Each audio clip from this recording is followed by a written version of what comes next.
No.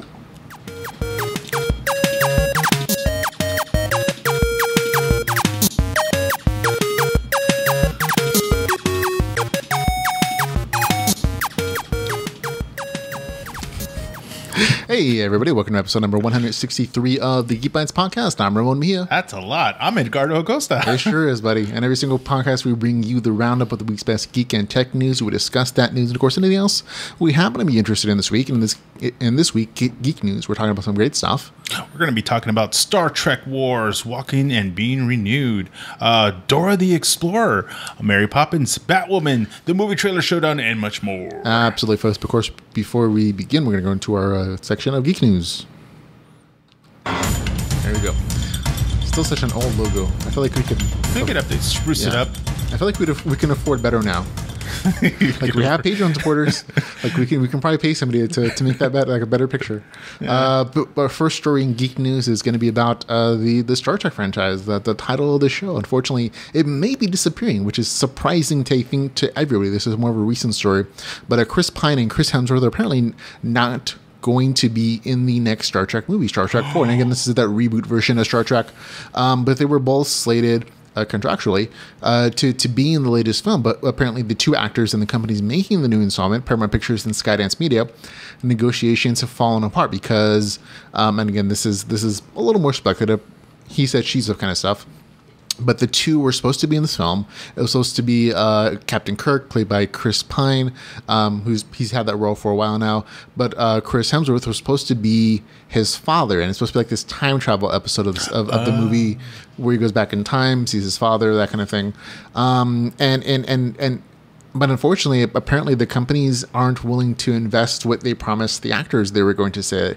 Apparently both these actors had contracts, and the companies like trying to renegotiate, saying we want to pay you less because the last couple of the Star Trek movies haven't done amazingly well. So we want to pay you less, but you're still going to be in our movies. And apparently that's not working for either one of them. And so they've actually walked away right now, which means that the entire film is on hold, and the continuation of the entire franchise is in question at this point, at least this rebooted version that they've had her. So do you think that this is the end of a franchise, man? I'd be like, settle down, Thor. Just because you're not making that kind of money, well, that's kind of some Thor, other franchise. As Thor, he can make a lot more money. Like he's making really good money in the Marvel universe, so he doesn't need the Star Trek money. I think, you know what I mean. But Chris Pine is probably the bigger issue here, in that he is the Captain lead. Kirk. He's the face of the new Star Trek movie franchise, and so without him, the question is, does this movie franchise continue forward? Because the television stuff is its own separate entity. Like there very is not like a crossover at this point. But without like Captain Kirk, can you continue on unless you're going to reboot the entire thing, which means the entire cast of Star Trek as it is now with Zoe Saldana and everybody else who's in that movie is just, okay, sorry guys, we're out of work. Chris Pine said no. And there's that pressure for, I think, on him to be like, okay, are you just going to take less money so that everybody keeps working? Or are you going to stick to the contract that you've already negotiated and not let the studio cut your wages? Worst case scenario, there's always going to be that actor that is hungry enough. Get somebody that looks like him and just replace him. You could, but it's just like, but then it makes more sense to replace everybody. You know what I mean? Like if you're gonna start from scratch. Yeah, if you're gonna do a replacement of the main character, and Captain Kirk is definitely the main character in that franchise, it just redo everybody. It's cheaper to redo everybody. You know what I mean? Because a lot of those people they're expensive. They're all when they first started in this franchise, like, okay, yeah, sure, they were lesser known, but they've all gone on to do like major things. Star Wars, Guardians of the Galaxy. I mean, a bunch of stuff. Like Zoe Saldana has been like in the three biggest money making franchises of all time by herself. And one of their main guys is dead, right? Chekhov. I would think it was Chekhov that died. Yeah, the Russian guy. So I'm like, so I'm not sure what they're planning to do then. I say, can it be done with it? Because unless the fans, to be honest, it's the fans. It is the fans. They want it. They'll pay for it. They'll make it happen. But honestly, they could just cut their ties with that and then be done. That would be the case. So we'll see. Okay, next bit of news. Chris Hardwick is back. Yay! Well, ABC's been reinstated as the host of The Talking Dead by AMC after an internal investigation. And he's also actually back more recently as being on the Nerdist about website. Like Chris Hardwick originally started the Nerdist website, the Nerdist podcast, and it became this huge media empire kind of thing. But he sold it to not Lionsgate, but he sold it to another media company, a movie studio. I think it's like some Asian company. I forget the name of it off the top of my head, but they now control it. But before the thing with Chloe Dextra and her accusations, they actually scrubbed his name from that website. But now his name is being reinstated, and they've kind of said the same thing. AMC was like, we did our own internal investigation, and we feel comfortable putting his name back on the About section as founded by Chris Hardwick. And I think it was interesting that Chloe Dextra's statements in July were like, I refuse to cooperate with their investigations because I didn't want to hurt this anonymous ex-boyfriend who's 20 years old, my senior, and who started a podcasting empire. And so she apparently didn't talk to either one of their investigator teams to confirm her accusations. And instead, so they kind of defaulted to, he's, their decisions. So it is a very interesting sort of conclusion. I don't know if she's just being magnanimous about it and not doing it to, as she says, hurt his reputation, or if they're not true, or if they're true and she just doesn't want to make a big deal of it. And, it's a situation that I think kind of mirrors like, guilt before, he was guilt by accusation sometimes. And with a lot of guys who are in powerful positions, that is readily, I think, applicable. Harvey Weinstein, Bill Cosby, those are positions that exist. And I think those are things that should be taken seriously. But Chris Hardwick, it was always hard for me to believe that he was that person that she described. But unless he had a secret dark side. But he even put it on blast. Here are the text messages. Here's all the stuff. He put everything on the glass. Let's be honest, it could have been the case that he was this other person in that relationship. That is entirely possible. Every relationship is different. Some are good, some are bad. But it just kind of feels like, it probably might have not have been true. Yeah, because especially when you're a public persona, this is who you are in front of the cameras and behind the cameras. You could be a total douchebag for all you know. But he's put it out there. He's like he's doing what he can to not just defend himself, but to prove himself that. Back then that was a relationship, like nobody, like everyone else, ups and downs and whatnot. But the sad part is to get that all taken away from him, because somebody didn't name you in an accusation. She very specifically didn't name him on purpose, whether it was her intent not to get him in trouble, but to still tell her stories, the case or not. He was never actually named in that entire accusation, even though he later said, that's probably me that she's referring to, because it did. I mean, it's kind of like saying, Chris Schmardwick. Pretty much. That's kind of basically what she did. The guy that ran the Geekist or something like that. Yeah, but in this case, like he's been reinstated both posts. Where I don't think they've reinstated his original talk show. So that's still lost, and he still has his other shows that he's doing. So he's not like he's out a ton of money. But his reputation has been hurt, and I don't know if he's going to continue to doing like all the nerd, geek oriented panels. So I'll have to wait and see how that plays out. So what do you think? Real quick for him. Sure. Obviously making a comeback and whatnot. Do you think he's going to do a stand up? And obviously, because honestly, everything that he's gone through, he's got material for days. I haven't heard the Nerdist. I don't think it's called the Nerdist podcast anymore. I think it's called something else. The idiot one, but spelled out ID10. Yeah, ID10. I haven't heard it in a long time. I saw it, but so maybe something he talks about there. Might be something he talks about is because he still does stand up. Which is always surprising to me. So to him, eventually going to be putting out something in the public.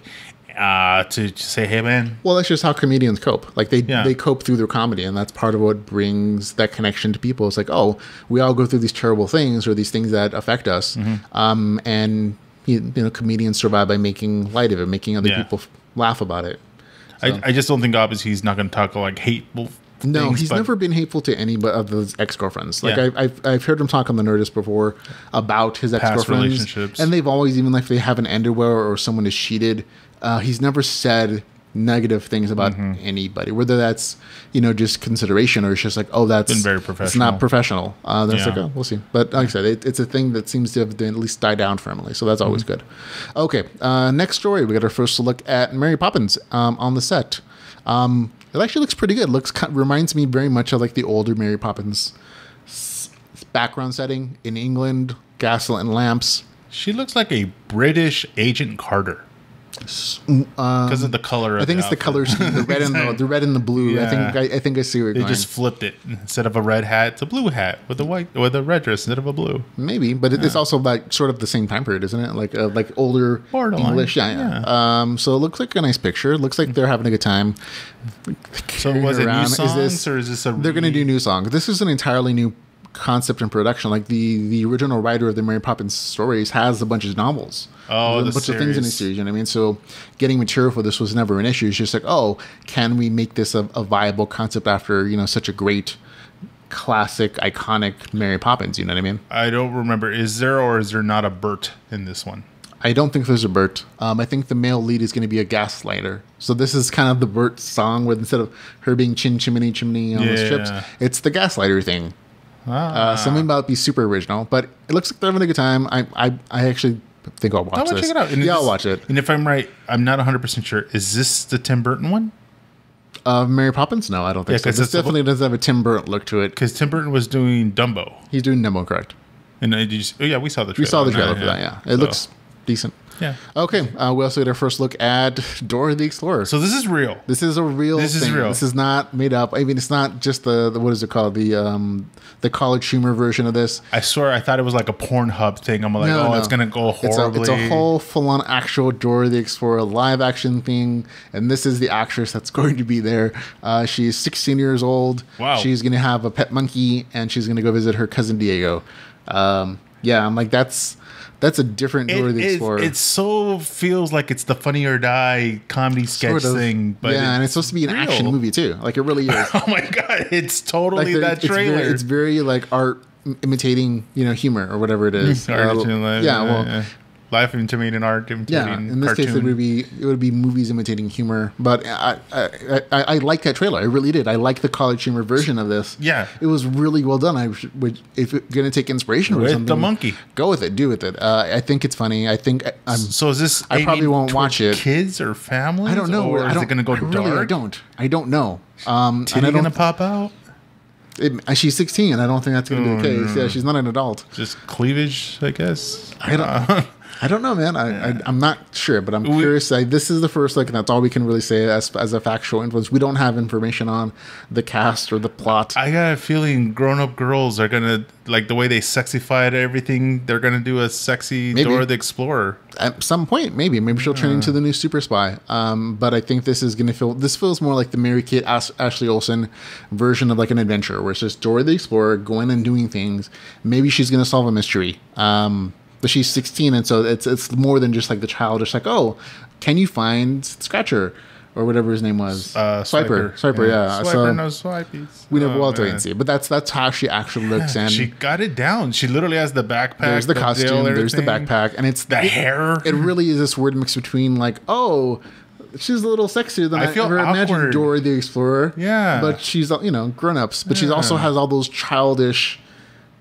Yeah, I costumes feel awkward and things. Yeah. It's very awkward. I hear what you're saying, buddy. Yeah. Okay. We also found out this week that Doom Patrol has found its Cyborg. It's not going to be the same one from the Justice League.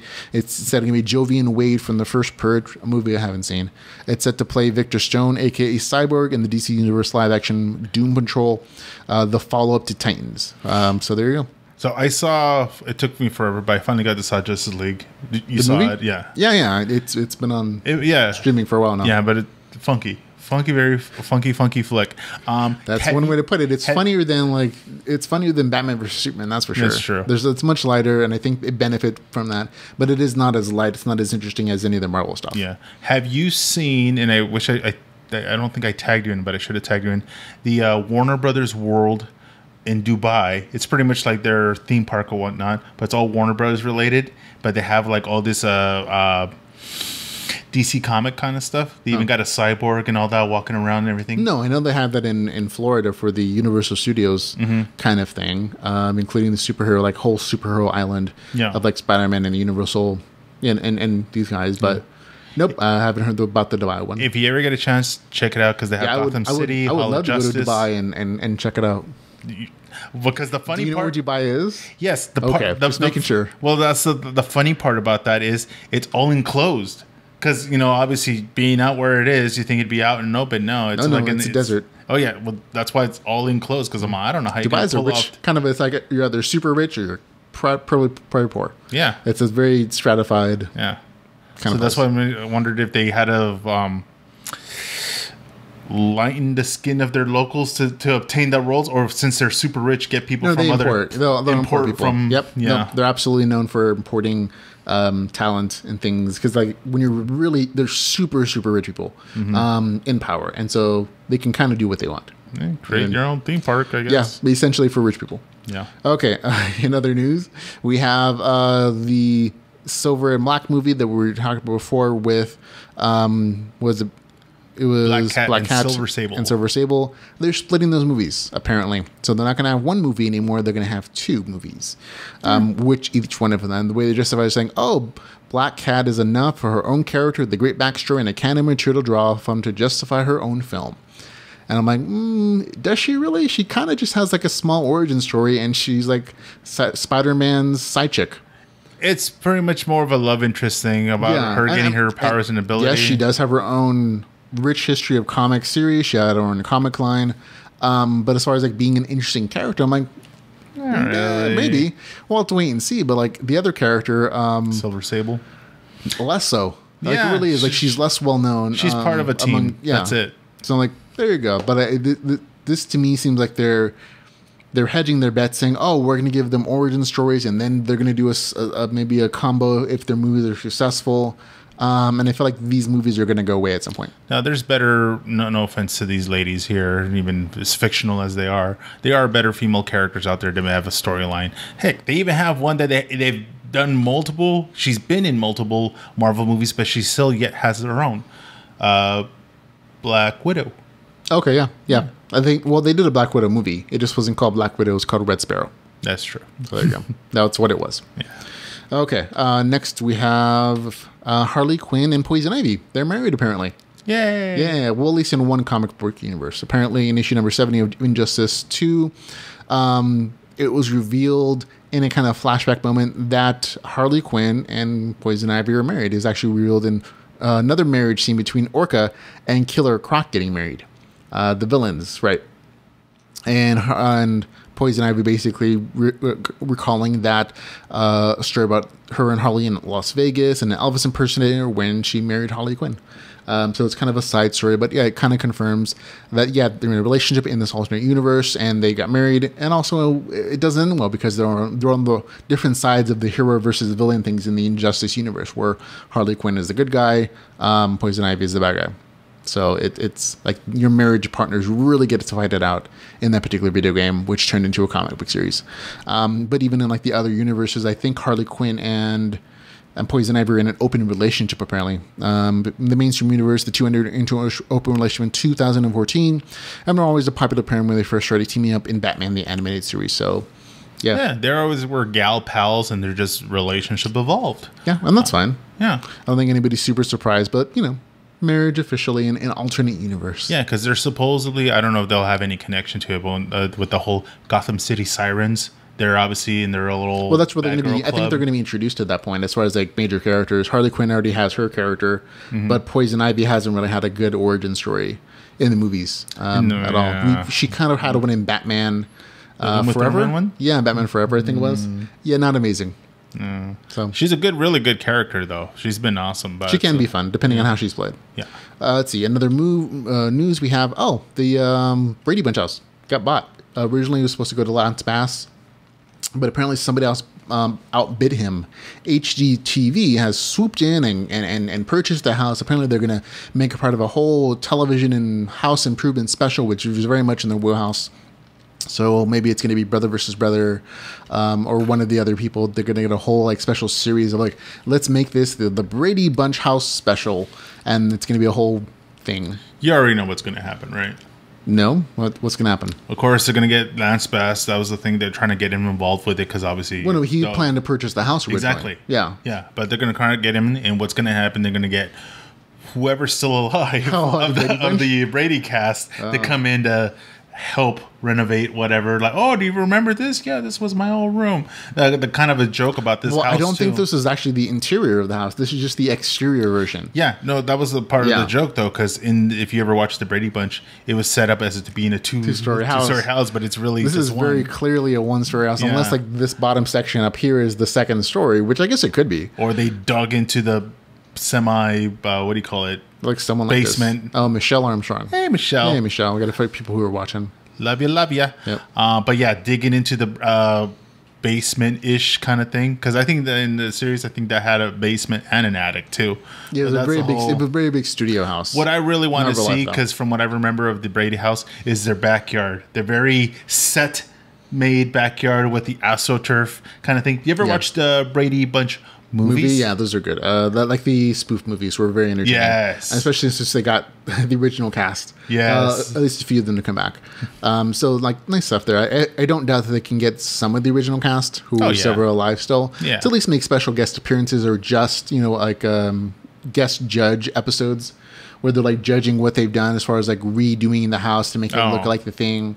Because if it's HGTV, they're going to do like a house fix or a house makeup. You know what I mean? I would love if one of them and did make like into a competition thing, and then you have the original cast members coming for like, oh, this is just like the cast. This is like the studio set thing. This is amazing, or you've inspired it to like whatever the case is. Yeah, because I know the dad's gone. The housekeeper, Alice passed away. Florence Hanson, she passed away. So the parents, pretty much the adults, are pretty much gone. I think still the kids are still around. I think some of the kids are dead. Not all of them though. But boys' side or the girls' side? They were all older. Remember, that was in the 70s, wasn't it? Still, but come on, they could be on life support but still be around. Yeah, I'm just saying, like, not everybody's probably going to be doing well, but like, I don't doubt that they're going to be making an appearance. Okay, moving on, we have the announcement that Disney is and Netflix are sort of splitting up in that Disney's movies are no longer going to be on Netflix, and that includes all the Marvel stuff. So the last movie that's going to be on Netflix, like guaranteed, is going to be Ant-Man and the Wasp. So that's going to be the last one. So everything after Ant-Man and the Wasp, starting with the Captain Marvel is going to be just on the Disney streaming network. And that's so all your favorite Marvel films are going to be there. All your favorite Disney. Yep, all your Star Trek movies, all your Star Wars movies, rather, they're all going to be there instead on Disney's platform. So Disney's definitely making a bid to try to steal all those geek movies. You got your Marvel, you got your Pixar, you got your Star Wars, you got all your Disney stuff. Yep. So like we talked about before, they had a large vault. And now you're going to have X-Men and all those other things since that merger finally went through, which we're talking about a little bit. But all those great intellectual properties. So now, obviously, you don't necessarily have to make a jump. But are you going to get their streaming service? Additionally, it kind of depends on what it costs. I think we talked about like some vague news thing where they're planning to charge somewhere in the neighborhood like $12 to $15, and it kind of depends on what they're offering. Like, maybe like apparently the Marvel television stuff or the Marvel Netflix stuff might stay there, like Daredevil. I can see that if they work out a deal. Stay there. But it's also that Disney's channel is not going to have like super hardcore R-rated stuff. No, of course. You know what I mean? And so maybe that's the stuff that they plan to keep on Netflix. You know what I mean? Because Daredevil is kind of a dark movie. It's kind of a dark series, as is Jessica Jones, as is Luke Cage. They deal with curse words and racial stuff. And with the Punisher getting his series, you're not going to see that on Disney. Yeah, you might not see that there. So that they might take the line of like, oh, all the hard stuff we keep on Netflix because that's a place that it has an adult audience, but the actual Disney streaming channel might just be geared towards like teenagers and below. So anything PG-13 and below that we can kind of fit in there might work in the warehouse. That was a little bit of a loophole that how Disney worked out with showing some rated R / hardcore like PG-13 kind of stuff. Yeah, they invested in other production companies. Like Touchstone and Buena Vista Studios. So that's the way you could see that stuff without having necessarily the Disney brand. Yeah, even though they own it, they don't want to have that brand. No, yeah, technically, I guess. Doesn't Disney own like Clerks? Technically, because they own the Miramax. They own Miramax because they were at the time under Disney, in Miramax, pretty much Miramax on Disney. Miramax was owned by Disney. They even did a little just, cartoon thing of joking on it because they were owned by Disney with cartoon characters and all that. But I wouldn't expect to see Jay and Silent Bob or Kevin Smith stuff on the Disney streaming channel anytime soon, folks. So it looks like there might be another location for those properties to still live on the streaming service. So that's always good for us grown-ups. Oh yeah! Is anything that you would be looking forward to be anything like old? If I had a kid, I would probably add to the streaming service, but I don't. I mean, you as an adult right now. That's what I mean. That's what I mean. Like, I would probably sign up for the Disney streaming service if I have a kid, and that's kind of the only reason I would. No, I'm talking about anything that you remember growing up as a kid watching old Disney something that's not around that would be brought back. Is there anything that you would like to watch? No, nothing in particular. If there's anything that from being a kid that I would see, it's on the internet, it's on YouTube, it's already other places. But not like Gargoyles or the old Disney Afternoon. That's all on the internet. I mean, that's all those shows. If you look on YouTube for the Gargoyle episodes, they're all there. Same thing for DuckTales, the Chipmunk stuff, all that. All this stuff's also being redone with like the new Disney Channel. So like we already have a new Darkwing Duck coming out. We have a new DuckTales already in that exists. Remember, they redid it, and the same thing for the other show. So it's like, oh, those all things are for children, and they can still exist in a form. But like my nostalgia is like not so heavy that I have to see something. There's still like individual like shorts that I love, like the Goofy like athletic series was always super funny to me. Yeah. As was like any like the science explanations from the Science Duck. I forget his name. It was like Professor Ludwig von Drake. That guy. All those are very entertaining, but they're also things that I don't.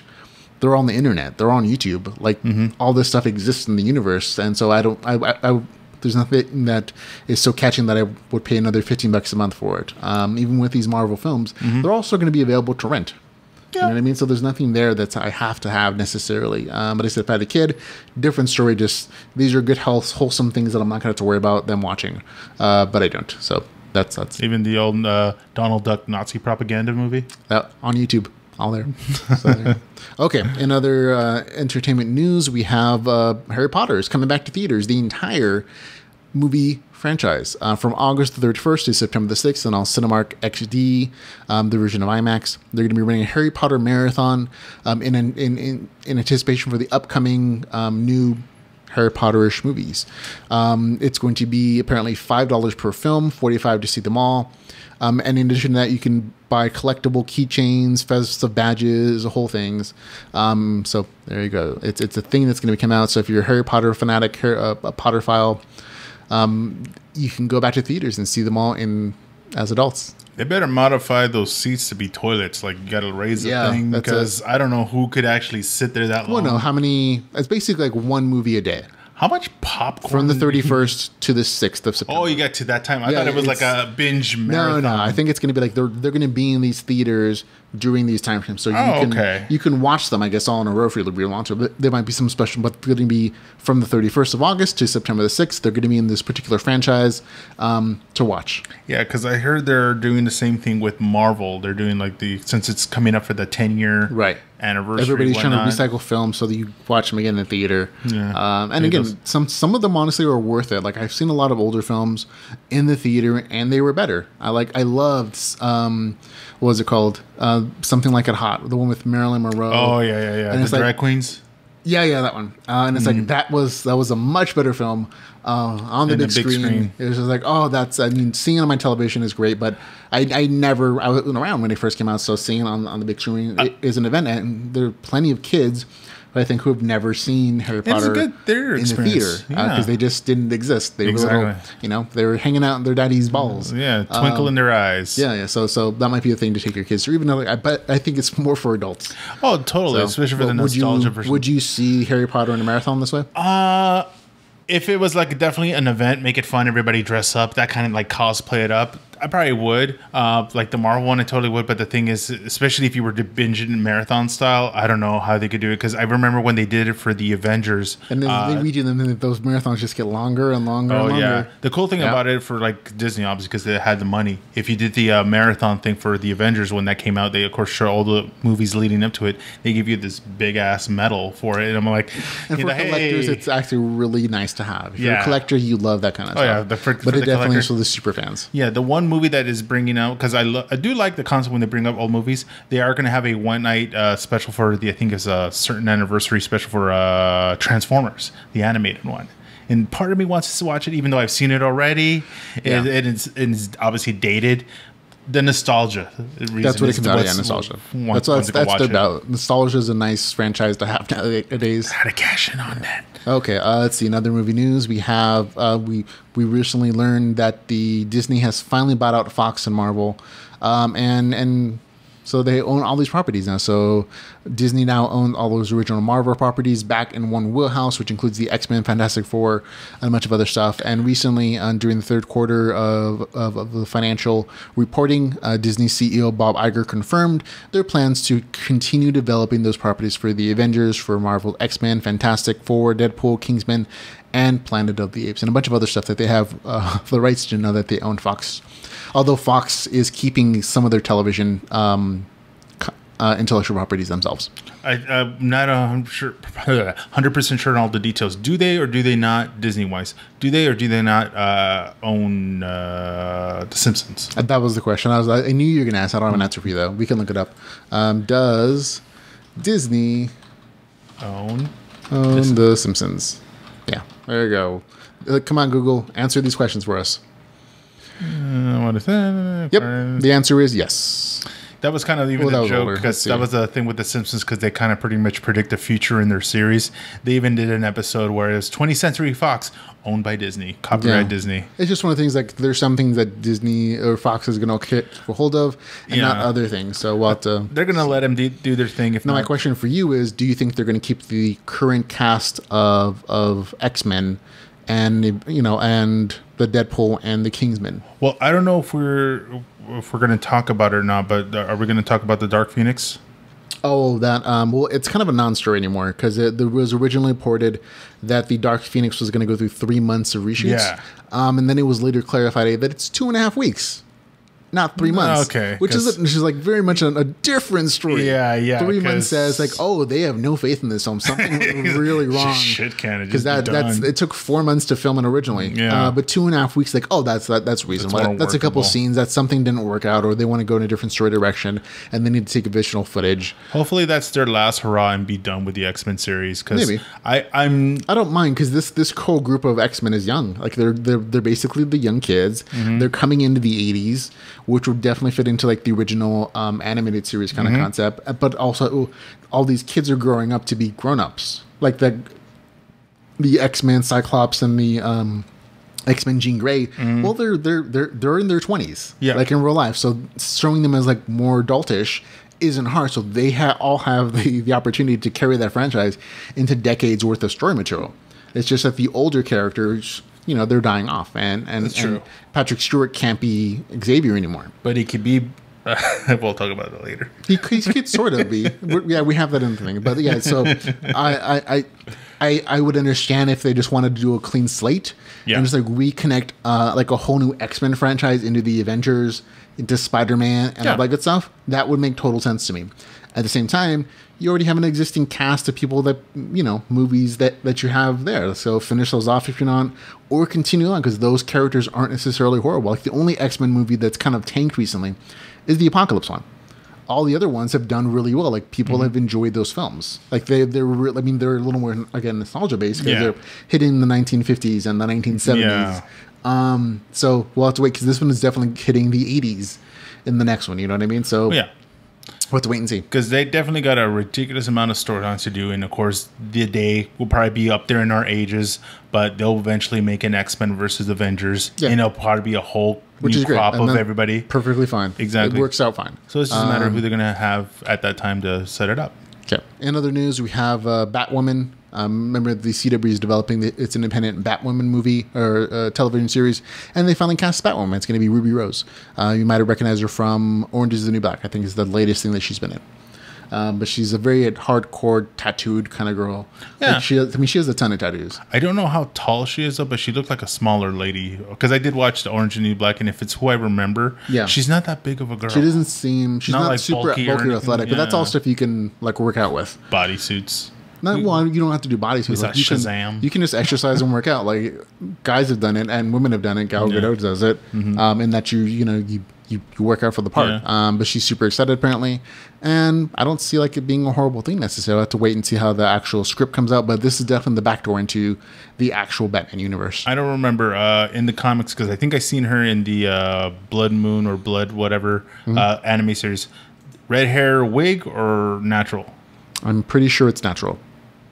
Okay. I don't think in like you mean like from the like is her red hair as like a part of her costume, or is it like her thing, or is it her secret identity? Yeah, because it's kind of like the old Batgirl.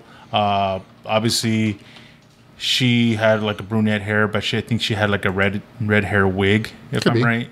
Like, it's like, it's like... Yeah, because I don't remember, like, her character person, like, her secret identity. She's short-haired. There you go. But she puts on... red hair. Yeah.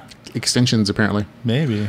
Yeah. Oh, did you hear about the director of the new Batman origin film? He's saying it's not year one, apparently.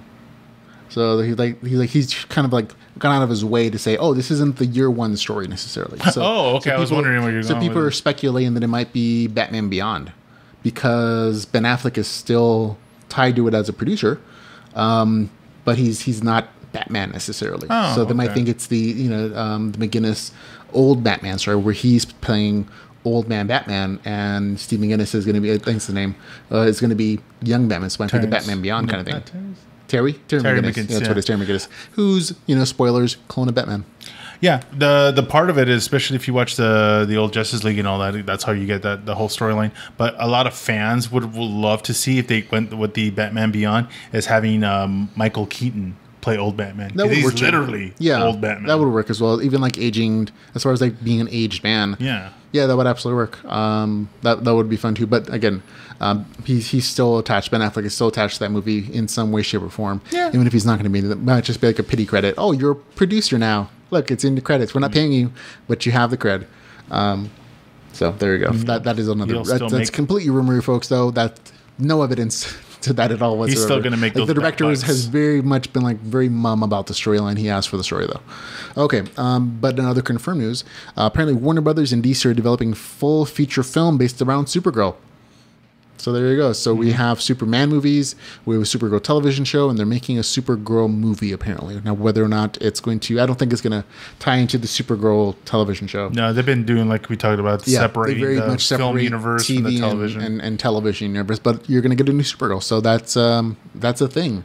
I'm kind of curious to see where they're going to go with that. If it's going to be the same old Lex Luthor kind of. I mean, because in the comic version of it, Supergirl and Lex Luthor hook up. They become a couple, and like she kind of becomes his, I don't know, plaything bodyguard-ish kind of thing. And so that's always been a very interesting storyline for me, at least.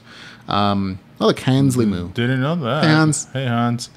Yeah, I didn't know that about that storyline. I was just wondering. There are always interesting storylines there, but my thing was depending on her age, on how young they want to make her, because obviously to continue a franchise, if she's popular enough. Like you're saying, like, they should go super young or super like adult. Well, obviously young enough. I would say at least 18, 19 for legal reasons. No, I mean, you can make this a kid's movie. I mean, you can very much make this like teenage Supergirl where she's really just kind of coming to her own. I mean, you can actually do both, obviously, with an origin story and everything. That's true, but she's not like, especially when they can develop her costume. I really doubt they're going to go mid-drift. Yeah. like bikini style. Or no, that makes sense. But I mean, this has potential. I actually like the original Supergirl. Didn't you? Was that me or you? I think it's me. Yep, it's you. Oh. Sorry, buddy.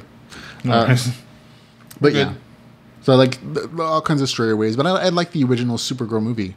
It was very interesting. It definitely tied into like the origin story of Superman and her home planet. It was Krypton, and what was the other one? Do you remember this? The home planet of Supergirl. It's a different planet than Superman. I thought it was the same planet. They were just launched at two different Kandor. times. Oh, okay. Remember, she was from Kandor, that she's a cousin. That's why she wasn't on the planet. That's why she eventually goes back to save her, like the city of Kandor or whatever. Oh. So I think she comes from a different, like sister planet, which is why her powers are apparently slightly different. You know what I mean? Depends on the comic arc you're reading, but like sometimes it's like, oh, she doesn't actually bullets don't bounce off her. She has like this force field. Oh, I didn't know that. Instead wow. of like being bulletproof, so like she's so fleshy underneath. She's not like as hardcore as Batman, and her laser beam eyes are blue in certain comic series, and she has like slightly different powers. They try to differentiate her a little bit from the main Superman franchise. She's a chick. Yeah, well, they want to give her own thing. That kind of makes sense. Otherwise, she's always just going to be Superman's cousin. So intense menstrual cycle, She just extra rage, gets rage powers. She gets the red ring from Justice League during those weeks. Yeah. Yeah. The red flow of death. Yeah. Okay. In other entertainment news, apparently we're going to get Captain Picard back. CBS announced, and Captain Picard himself talked about it. He was at a Comic-Con or a comic panel, and he got emotional, and he declared that he was going to be Captain Picard. And emotional as like, I really don't want to do this anymore? As in, like, I didn't think I was going to come back, but they got me back. Oh. They rolled back the money truck, money. To CBS All Access, and so he's going to do things. I'll get that. Just want to talk about how you feel about this one, man. Oh, yeah. Let's talk Picard. Especially watching him in the last Logan movie, because they aged him, of course, with makeup and all. He was pretty out there. I was like surprised why would they bring him back? I'm gonna say money, because who's gonna complain about money, right? Seeing him in what was that TV show that he had on Cinemax? Hey, baby, and Cinemax. He played kind of like an old star, like a talk show host, but it was done so well. You're a little short. There's the co-star. There. Say hi to the world. Say hi, world. Hi, world. Oh, that's not adorable. Look at that. Ratings gold. Yeah. See? Child labor laws, suck it. Okay. Hi. Okay, we'll put you down. Okay. All right. There you go. You go play with Mama? Mama. Yeah. Okay. Oh, there you go. Hugs. Yeah. Yeah, we're talking about Star Trek and how Jean-Luc Picard says he's doing it for, nostalgia, but he's doing it for the paycheck. That's my opinion. They rolled up a money truck, and that's fine, because Captain Picard is always one of my favorite characters. Bring me a truckload of money now. I'll be crying. Well, no, like the new Star Trek franchise has done really well. Mm-hmm. You know what I mean? Yeah. And so it makes kind of sense they would kind of play back on a character that is equally beloved. No. To kind of build up their... Because this is all about CBS All Access. It's all about the CBS streaming service, and they want to create content that are going to draw people into their subscription service. And so far, I don't think they have it. Like, besides the Star Trek... Mm-hmm. Origins kind of franchise that's just there. I don't think they have anything to like justify people like buying another subscription service. Now, what do you think he's going to do? Like, he's going to be obviously part of the Federation, and they're just going to go, hey, let's go see the old captain, or they're going to go Enterprise style, and the people are going to be like together and just be walking abouts or whatnot, and just run into old cast members. I'm trying to see like they're probably new to both, but I think directly he's going to be like an admiral, and he's going to be like higher ranked, launching some other people. I don't know how involved he's going to be. I think he's a little old to be a captain anymore. Like, it's hard to justify it. And Hans the Charm says, "Hey, sup guys, long time no watch." Hey Hans. He's probably going to be walking by counting his money. Oh, hey, I'm Picard. That's it. He's counting his money. Hey, everybody that's joined it. So there you go. He'll see that text before he sees us talk about him. So there you go. So new Captain Picard gets off. Additionally, we have... Oh, this one was a fun story. It's interesting anyways. Movie collectibles are big business. They're super big business. And we have adorable children running around. She loves cats.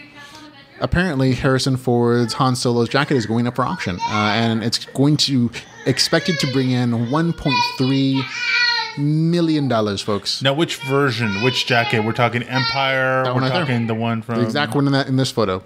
It's from I think it's from Return of the Jedi. Yeah. It's the brown one specifically that he's wearing in this particular outfit. So it's the Han Solo jacket, but it's going to go up for auction in the United Kingdom. Apparently it's from The Empire Strikes Back right there. Oh, okay. It's expected to snag $1.3 million. So I think it's going to get better than that, though.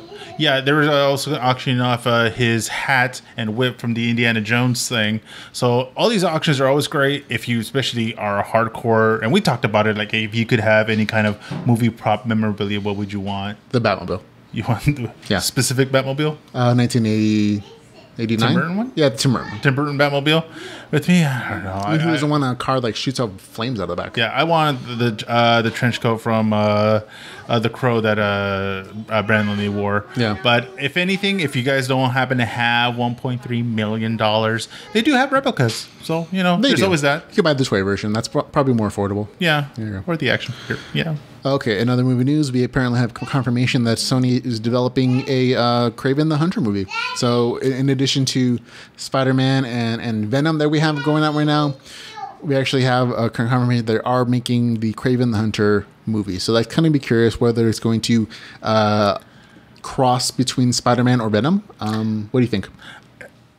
I could see it being like one of those cameo guest spots where, it's like almost the way they did with introducing Hawkeye into the Avengers. They just have him come in the background like, oh, we hired a hunter.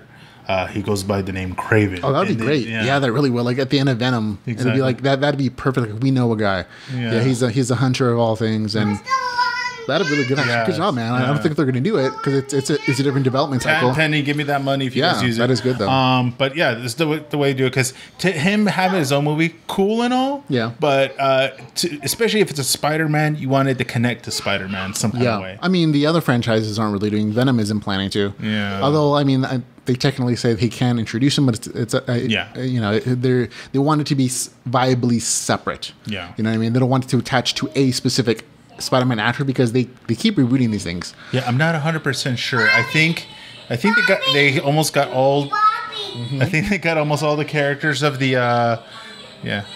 For licensing, we don't have the rights for that song. Yeah, it's getting expanded. It's getting expensive. Stop playing that song.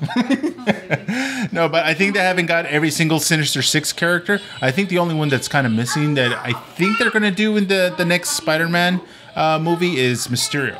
Mm-hmm. If I'm right. I think that you're actually the case. Yeah, they're already doing Mysterio in the next Spider-Man movie. It's like Spider-Man Gone Far From Home. Far From Home, yeah. So. But Kraven's always been a pretty cool dude. To be honest, I always liked his character arc on the animated series, and it's just good, interesting accent, interesting powers. Mm-hmm. He doesn't actually have. I don't remember if he actually has powers or if he's just a good hunter. Like he's just or if he just superhuman enhanced senses and stuff. Exactly. Like, but he's never overpowered. He always had to use his intelligence to capture superheroes or to capture bad guys and villains. And I think he even had like some interesting romantic storylines as well. Yeah, I want to see just that sweet vest lion head combo thing, just in real version, real person.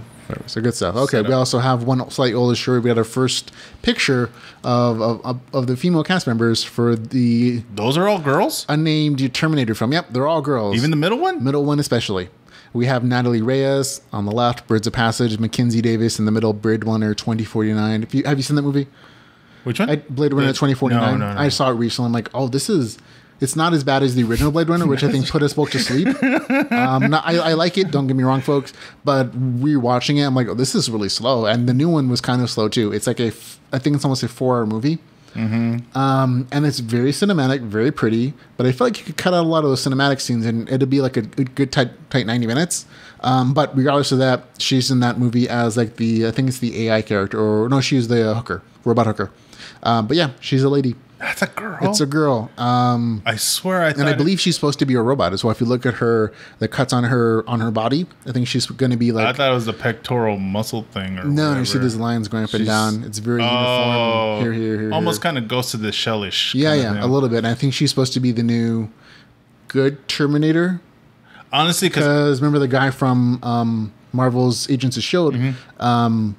He's supposed to be the bad one. Yeah. The brown guy is going to be the brown one. What a gigantic surprise. But you have her, Sarah Connor, and I'm not sure what that girl's supposed to be honest. Like, I really don't know. Maybe she's the love interest because this is... my whole trip on just seeing the girl, I thought, they're going to go anime style. So they got like an Asian kind of pop star looking kind of dude. Yeah. But...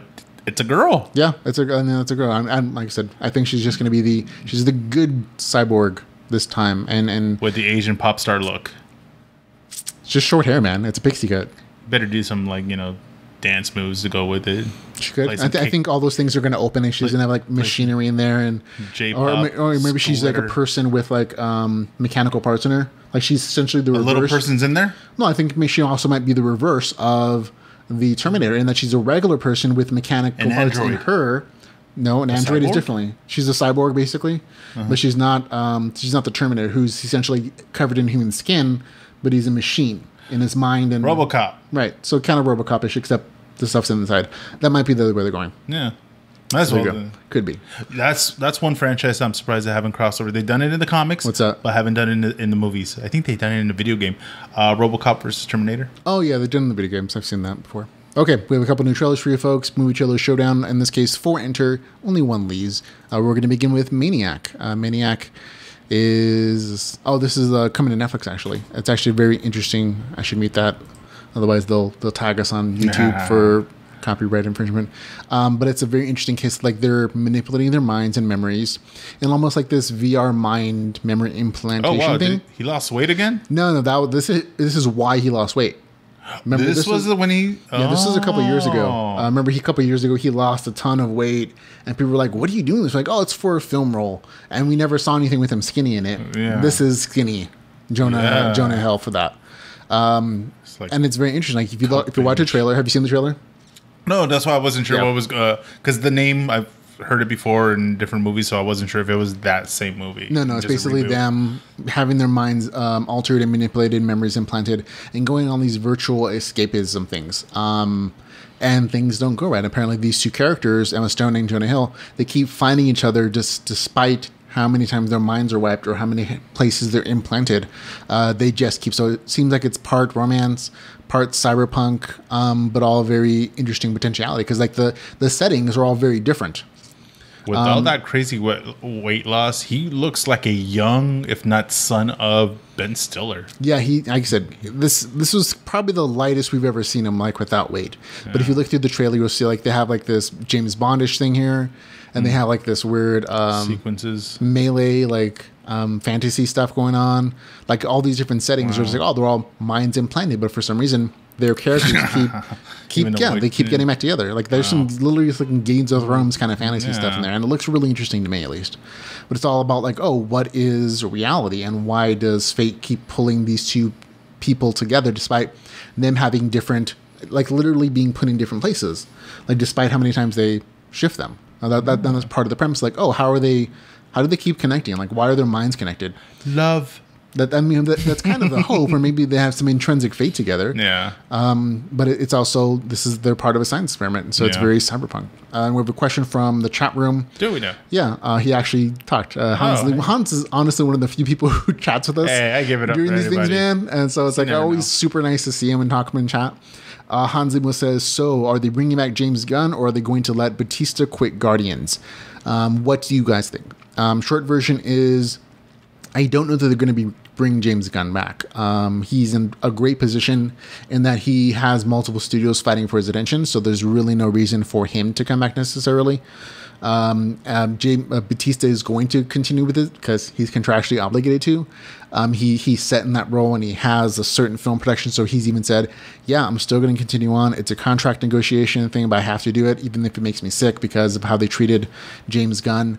And all the cast has already signed on to like petition Disney to rehire back James Gunn, because out of solidarity, because I think most people would be like, it's kind of weird that you fired a dude for something he said 10 years ago. He tweeted before any of this. Yeah, and he's very much a different person. He's admitted that, oh, these are things I said, but it's like, yeah, so I don't know that James is going to come back. They're probably going to have to offer him even more money, because they bought out his contract basically, and they paid him off to go away. And so Disney's already made that investment. But at the same time, okay, now they got to hire somebody new. So if even if they don't, the movie is going to continue on. That is without a doubt not going to be the case. But Batista is going to be there, because whether he wants to or not, he has a contract, and that's one thing you definitely don't want to do, is like go against Disney's lawyers. I mean that's Disney being one of the richest companies in the world. Don't mess with the mouse. Definitely has the power to enforce their contracts. I hope James Gunn comes back. Did a great job on the films.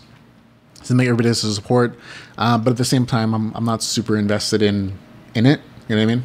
As long as they don't go, I guess, the solo route and get Ron Howard to do.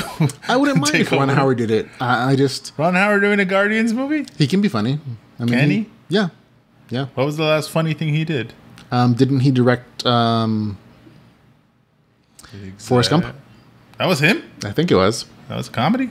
Well, there are definitely funny parts there, man. I could be mistaken, folks. I could be completely out of my... but yeah, there's our thoughts for Hans Zimmer, the only guy who asks questions. His name again is Ramon Mejia at Geek...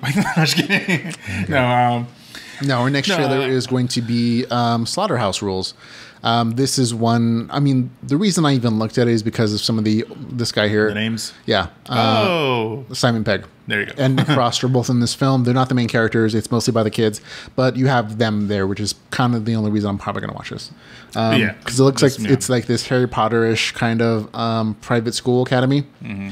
And then evil things. It's really called Slaughterhouse? That's the name of the school. Called Slaughterhouse, yeah. Really? And it seems like it might be entertaining, but I'm really only going to watch it for Simon Pegg and Nick Frost because I love their combos. I love anything that I've ever seen them in. It's always been super funny. So prep school shenanigans. School shenanigans. Shenanigans, but like there's literally a portal to hell in this trailer. Oh, literally? Yeah. Oh, okay.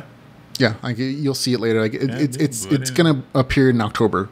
For Halloween, so that's This is a horror film that's set out of private school. Mm-hmm. Yeah, there's Nick Frost, and you see the monsters and the demons coming out, and at some point, like he says, "That's a hole straight to hell." No, yeah, no, it's a total setup for the song. So there you go. You have, and then it's like, killing monsters with guns and spears and stuff. And it very much is like this kind of campy-ish thing, but obviously we can't play the audio for it. But is it all obviously accents? English, yeah. It's an English boarding school. A lot of bloody this, bloody that, bloody blah blah blah. Monsters, yeah. It's in the title, Slaughterhouse.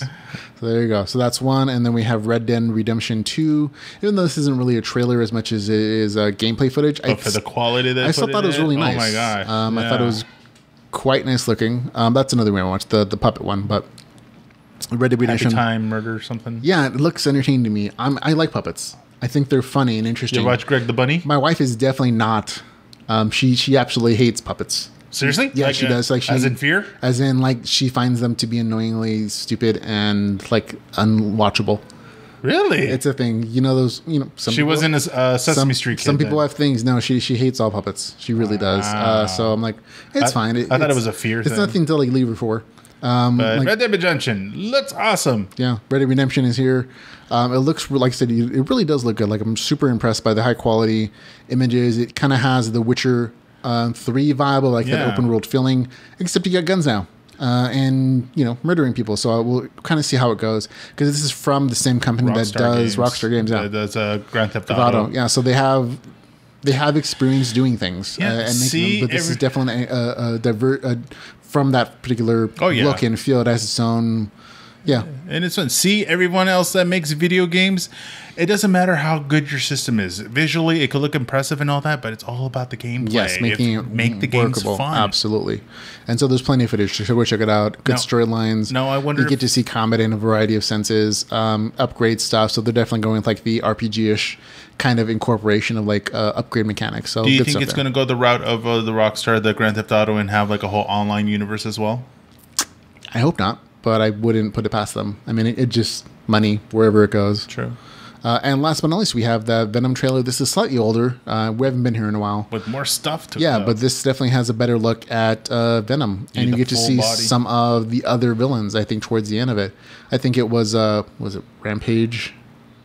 The separation anxiety ones? No. There's another Venom. There's another symbiote that they show when they're towards the end. Well, there's a whole planet of the Venoms, and I just recently caught I just mean they showed in the film, in the trailer. There's one other symbiote that they show. No. Because I didn't check up the info to find out the name of it, but there's a whole thing of, do you know who Null is? Null? No. He's actually supposed to be Was it the god of the symbiotes? Kind of like that, like the Prime Zero, like where the symbiotes developed from and all that. So there's a whole history going on in the Marvel universe in the comic world. But yeah, especially if you haven't got to watch the Planet of Symbiotes or even Separation Anxiety or there's a whole bunch of them. There's Riot, Scream. That's who is there. Riot. Yeah. Riot's there. Riot's the other one they show. Yeah. We already knew that they were planning to do like the symbiote children. Yeah. But there's a specific storyline that they're using that has on the multiple symbiotes. Yeah, but the main one, of course, the hardcore fans want to see is Carnage. Yes, and I don't think he hasn't been shown or even hinted at in this yet. They might be saving him for a second film or something, but Yeah, it looks good. Although, did body. you see the Todd McFarlane redoing this particular, specifically this Venom look? Like, he actually took the screenshot, not this one in specific, but in this little scene here, and he actually redid the entire face. Like, he changed the eyes look, he changed the way the mouth appeared. He made it a little more like human-like, and like all the teeth don't show until like it's a really big smile. And it's something he did online with like photo editing software, like live as a live stream. Oh, he does that. Yeah, he's awesome. And so like I really like the way his looks too. But this one, it seems like because it's computer generated, the studio's not opposed to changing the way the character looks. Yeah, and obviously what's missing, the white spider. Yes, although if you look at the back, he does have white. Like a veins, like white veins, basically. Yeah. That might at some point change into, Venom or the Spider-Man logo. Yeah, it's just that again they want to keep the franchises separate in case they reboot Spider-Man. In which case, if whenever you tie a kind of side project like this to a main franchise, like its success dies with that franchise. You know what I mean? I kind of made this joke, but I totally give all the credit to Sarah Silverman because she did a joke with Venom before. Did a couple, so they go right. Don't you notice as soon as Tom Hardy becomes a black illegal alien, suddenly he's the bad guy now, and all the cops are all trying to take him down. The man trying to keep the black alien down. White little veins looking everywhere. At some point, like I said, that can all definitely just converge into the Spider-Man logo. Yeah. The other joke was everybody against Tom Hardy, like having had that wear a mask all the time. Yep. What's wrong? What's wrong with like Tom Hardy's face? Yeah. Yeah.